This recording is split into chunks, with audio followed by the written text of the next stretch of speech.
تعالیٰ سے دعا کریں اللہ تبارک و تعالیٰ ہمیں کچھ بولنے اور ہم سب اس پر عمل کرنے کی توفیق عطا فرمائے۔ میرے محترم بزرگوں اور دوستوں، اسلامی دنیا کا وہ واحد اور مقدس مذہب ہے اس نے حیات انسانی کے کسی گوشہ کو تشنہ نہیں چھوڑا، بلکہ ہر جگہ مکمل رہنمائی کی۔ عبادت ہو یا سیاست، شادی ہو یا غم، مرنا ہو یا جینا، معاشرتی نظام ہو یا ازدواجی بندش، غرض کے ہر جگہ وہ اپنی ایک ایسی یکتا منفرد حیثیت رکھتا ہے جس سے دیگر ادیان و مذاہب عاری اور خالی ہے۔ میرے محترم بزرگوں اور دوستوں، ایک ناقابل انکار حقیقت ہے کہ مذہب اسلام سے قبل بنی نوع انسان میں عورتوں کا کوئی خاص مقام نہ تھا، اور اگر تاریخ کے اوراق پلٹ کر دیکھا جائے تو پتہ چلتا ہے کہ روم، یونان، ایران، چین، مصر اور اہل عرب میں اس کو شیطان کی بیٹی اور برائی و بدی کا اصل سمجھا جاتا تھا۔ عورتوں کو خرید و فروخت کرنا اور رہن رکھنا تو ایک عام بات تھی۔ نکاح و طلاق کا کوئی خاص قانون نہیں تھا، بلکہ راہ چلتی عورت پر سرخ کپڑے کا ڈال دینا بیوی بنانے کے لیے کافی ہوتا تھا۔ عورتوں سے نفرت اس قدر ہو گئی تھی کہ باپ نہایت سنگدلی اور بے رحمی سے لڑکی کو زندہ زمین میں گاڑ دیتا تھا۔ مختصر یہ ہے کہ معاشرے میں عورتوں کی کوئی قدر و قیمت نہیں تھی۔ اللہ کا لاکھ لاکھ شکر اور اس کا احسان عظیم ہے، اس ذات باری تعالیٰ نے اسلام جیسا سچا اور پاکیزہ مذہب اور حیات قانون دے کر سید المرسلین جناب محمد الرسول اللہ صلی اللہ علیہ وسلم کو مبعوث فرمایا، اور اسلام نے ببانگ و دہل یہ صدا بلند کی اور ڈنکے کی چوٹ سے یہ آواز لگائی، اے انسانوں، عورت ذلت کی چیز نہیں ہے، عقیدت کی چیز ہے، یہ مخلوق ہے جس کی کوکھ سے موسیٰ و ابراہیم جیسے لاکھوں انبیاء کرام نے جنم لیا۔ لیکن حیرت ہے تم لوگ اسے ننگار سمجھ کر زندہ زمین میں دفن کرتے ہو، جبکہ اسلام لڑکی کی پیدائش کو رحمت کہتا ہے، اس کی تربیت و پرورش اور اس کی حق رسانی کو جنت کا مستحق بتاتا ہے، اور اگر یہ ماں ہے اس کے پاؤں کے نیچے جنت ہونے کا اعلان کرتا ہے، اور اگر یہ بیوی ہے تو اس کے ساتھ اچھا سلوک کرنے پر بہترین اخلاق والا ہونے کا گواہی دیتا ہے اور مرد کو باور کراتا ہے۔ الدنیا متاع وخیر متاعها المرأة الصالحة۔ میرے محترم بزرگوں اور دوستوں، اگر آپ یہ جاننا چاہتے ہیں کہ عورتوں کو دیگر ادیان و مذاہب نے کیا مقام عطا کیا ہے اور اسلام انہیں بلندی کے کس مقام پر پہنچایا ہے، اور اگر اس سلسلہ میں آپ ائمہ مسیحیت سے سوال کریں گے تو آپ کو جواب ملے گا۔ عورت ایک ناگریز برائی ہے، ایک غارت گرد لربائی ہے، ایک مصیبت ہے۔ عورت اور مرد کا تعلق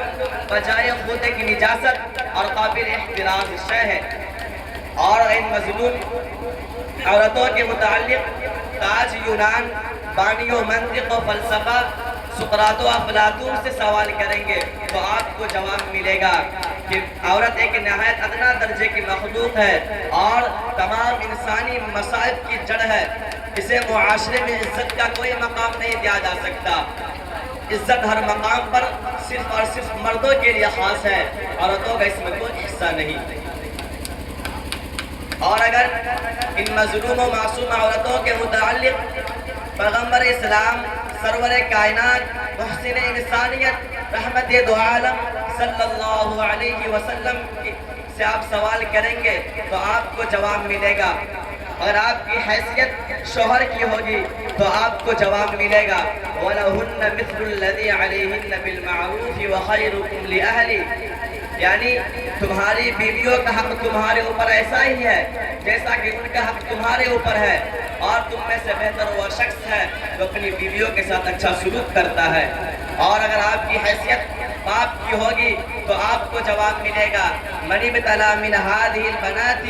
بِشَيْءٍ فَأَحْسَنَ الْيَمِينُ كُنَّ لَهُ سَتْرًا مِنَ النَّارِ، یعنی بیٹی کا وجود تمہارے لیے ذلت و رسوائی کا سبب نہیں ہے،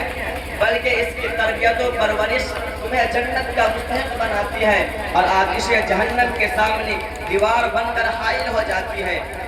اور اگر آپ کی حیثیت فرزند ارجمند کی ہوگی تو آپ کو ملے گا ان الجنت تحت اقدام امہاتکم، یعنی جنت تمہاری ماؤں کے قدموں کے نیچے ہے۔ سبحان اللہ! اسلام نے عورتوں کو کیا ہی بلند و برتر مقام عطا کیا ہے۔ سچ بات تو یہ ہے کہ جناب محمد رسول اللہ صلی اللہ علیہ وسلم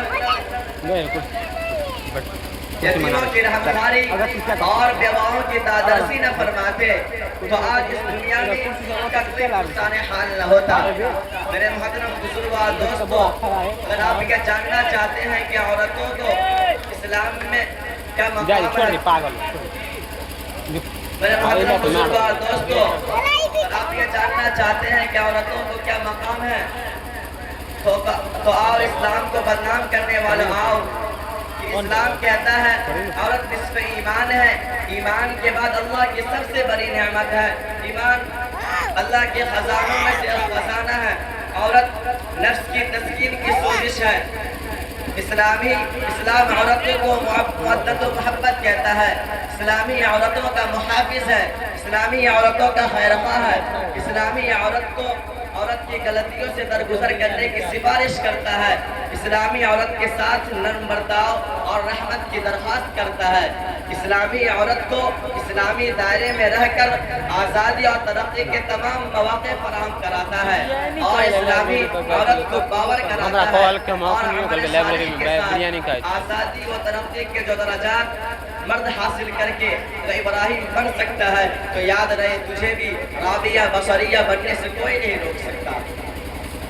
غرض یہ ہے کہ عورتوں کو جتنی عزت اسلام نے دی ہے، عورتوں کو جو مقام اسلام نے دیا ہے، عورتوں کو جتنے حقوق اسلام نے دیا ہے، میرا دعویٰ ہے کہ ترقی یافتہ ممالک اور نئی تہذیب کا دلدادہ اگر دوبارہ جڑ لے کر بھی آ جائے تو بھی وہ حقوق نے اسلام کو دے سکتا ہے اور نہ تسلیم کر سکتا ہے۔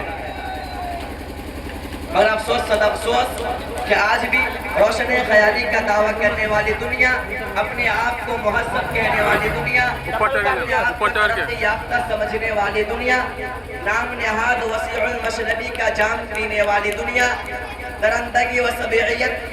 کو شرمندہ کرنے والی دنیا،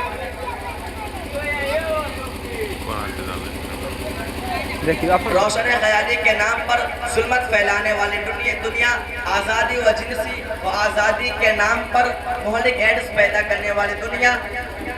دور و وحشت و بربریت کو مات دینے والی دنیا، اسلام پر طرح طرح کے الزامات و اتہامات کی کوششیں کر رہی ہے اور جناب محمد رسول اللہ صلی اللہ علیہ وسلم کی ذات کو مغلوب و مقصوف کیا جا رہا ہے۔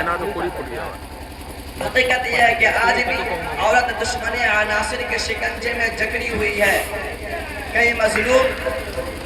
کہیں تو یہ مظلوم جہیز کی سلیب پر لٹکائی جا رہی ہے، کہیں اعلیٰ تعلیم اور اونچی ڈگری کا لالچ دے کر اس مظلوم کی عصمت و عفت پر ڈاکہ ڈالا جا رہا ہے، کہیں ترقی و آزادی و جنسی آزادی کے نعرے لگا کر اس مظلوم عورتوں کو تباہی اور بربادی کے گڑھے میں اتارا جا رہا ہے، تو کہیں پردے کا حق چھین کر اس کو نمائش کی چیزیں بنایا جا رہا ہے، کیلے کے چھلکے سے زیادہ بے وقت بنا دیا گیا ہے۔ یاد رکھیے، اس طرح تم نے عورتوں کے کھلونا بنا لیا ہے، یہ طریقہ نہ فطرت ہے اور نہ اسلامی طریقہ اور نہ اسلام اس کو پسند کرتا ہے اور نہ کوئی شریف تہذیب اس کا تحمل کر سکتی ہے۔ اور آج میں یہ بھی بتا دینا چاہتا ہوں کہ آج بھی اسلامی عورتوں کو ترقی، عزت و ترقی اور کامیابی سے ہمکنار کر سکتا ہے، اور اسلام میں عورتوں کو اس سے زیادہ عزت اور کیا ہو سکتی ہے کہ سید المرسلین جناب احمد مجتبی محمد مصطفیٰ صلی اللہ علیہ وسلم اپنی محبوبہ پسندیدہ چیزوں میں سے شمار کرتے ہیں۔ زبان رسالت سے عورتوں کے لیے جس اعزاز کا، جس مقام و منصب کا اعلان کیا گیا ہے، اس عزت کے باوجود بھی کوئی یہ کہہ سکتا ہے یا کسی کو یہ کہنے کی جرأت ہے کہ اس اسلام میں عورتوں کا کوئی مقام نہیں ہے۔ سچی بات تو یہ ہے کہ خدا وحدہ لا شریک لہ کے علاوہ عورتوں کو صحیح الانصاف کون دے سکتا ہے؟ یہ مقام صرف اسلام ہی کر سکتا ہے، اور آئندہ اسلام ہی کے دامن میں عورتوں کو اطمینان و سکون مل سکتی ہے۔ آمین و آخر دعوانا الحمدللہ۔